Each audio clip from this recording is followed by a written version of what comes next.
जो इतनी बड़ी यात्रा की थी उसमें इतने कांग्रेस के लोग उसके अंदर निकल के आए थे, नए पुराने, तो स्वाभाविक चीज़ है कि उसको आगे जाकर कंसोलिडेट करना होता है, लोगों को इकट्ठा रखना होता है और नए लोग जुड़े, ये प्रयास रहता है।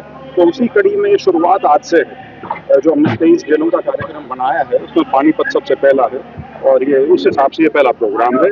रोहतक वाला जो कार्यक्रम 27 तारीख को किया था वो था साथियों के साथ मिलकर आगे की रूपरेखा क्या बनेगी उसके बारे में सुझाव लेने का। तो वो जो कार्यक्रम उस मीटिंग से उभरा है उसकी आज ये शुरुआत है। सर कल चौधरी वीरेंद्र सिंह जी सतीश पूनिया जी से मिले, एक कयास लगाया जा रहा है कि हरियाणा के अंदर नए राजनीतिक समीकरण बन रहे हैं, क्या भाजपा में दोबारा जाने की कोई समीकरण नहीं। राजनीति आपकी कुछ हो, पार्टी कुछ हो, लेकिन आपके जो अपने सामाजिक या निजी संबंध हैं उनमें कभी कटुता नहीं आनी चाहिए। सद्भाव भी इसी बात का होता है। तो पूनिया जी से उनकी पुरानी जान पहचान है, वो राज्यसभा की उनको सांसदी मिली है अभी नई, तो उनको सिर्फ मुबारकबाद देने गए थे, इससे ज्यादा कुछ। सर प्रदेश जो है आपको एक नई कांग्रेस में नई जोश और नई उमंग के साथ देख रहे हैं, लेकिन क्या समझते हैं कि हरियाणा के अंदर कांग्रेस की गुटबाजी खत्म नहीं हुई?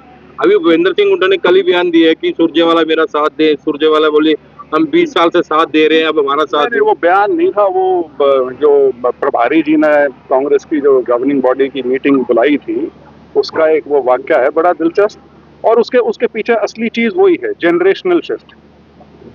जनरेशनल शिफ्ट तो होना है, तो उसको तो समय को तो आप रोक नहीं सकते। बाकी चीजें अपनी जगह हैं, धीरे धीरे हो जाएंगी सॉर्ट आउट। ऑफ संगठन वगैरह करीब मेरे ख्याल से अब तो प्रदेश का संगठन बचा है, बाकी तो करीब सारा बन ही गया, जिलों का भी और ब्लॉक स्तर का भी। पता नहीं है उससे क्या निकलेगा नहीं निकलेगा, जैसे ये इथेनॉल डाल रखा है तेल के अंदर और उसका रेट उतना का उतना ही है। तो मतलब एक गजब की चीज है। बीजेपी बड़ी कमाल की पार्टी है इस मामले में। फर्टिलाइजर की बोरी का वेट 5 किलो घटा के कहते हैं देखो हमने रेट नहीं बदला, 5 किलो निकाल लिया उसका। इसी तरह से ये है इथेनॉल वाला, अभी हाइड्रोजन का है। वैसे तो चलिए अच्छा है, क्योंकि नई टेक्नोलॉजीज जो हैं, ग्रीन टेक्नोलॉजीज जो हैं, उनका आने वाले समय में प्रयोग करना पड़ेगा, क्योंकि ईरान की जो अभी लड़ाई हुई अमेरिका के साथ, इजराइल के साथ, उसने आपको ये दिखा दिया कि आपकी निर्भरता यदि तेल पे इसी तरह बनी रही तो ये आपके लिए, आपकी अर्थव्यवस्था के लिए घातक साबित हो सकती है। तो आपको अलग अलग तरीके तो ढूंढने पड़ेंगे। अजीब सी विडंबना है, इलेक्शन कमीशन कोर्ट के अंदर कहती है कि SIR में जो हमारी जो लिस्ट बनती है उसका किसी और सरकारी स्कीम से कोई लेना देना नहीं है।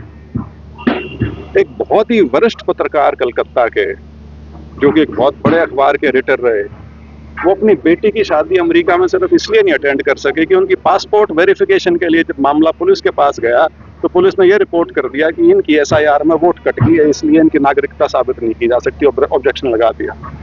तो आप इसको ये मत सोचिए कि सिर्फ ये आपके इलेक्शन का जो राइट है वहां तक सीमित है।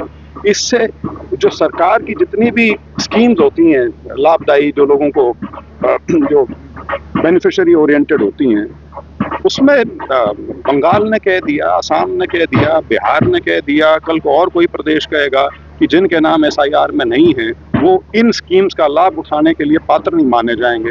तो आप सोच सकते हैं इसका आयाम कितना फैला हुआ है और जिस प्रकार की बेरुखी अपनाई जा रही है। और देखिए, मुझे शिकायत है सुप्रीम कोर्ट से, ये कह देना कि 27 लाख वोट कट गई, कोई बात नहीं, अगली बार डाल लेना, क्या मजाक है यार ये। मतलब इसी तरह से इलेक्टोरल बॉन्ड 6 साल बाद आपने फैसला दिया और ये कहा कि ये गैर कानूनी थे। तो गैर कानूनी थे तो पैसे तो 20-22 हज़ार करोड़ जितने जाने थे तो इकट्ठे करके पूरे देश में दफ्तर बन गए, इलेक्शन जीत लिए। तो ये चीज़ें जो हैं ये बहुत खतरनाक चीज़ें हैं और इसके अंदर ज़्यादा जो सिटीजन का जो राइट है, भारतीय नागरिक का जो राइट है, कहीं ना कहीं उसके साथ खिलवाड़ किया जा रहा है।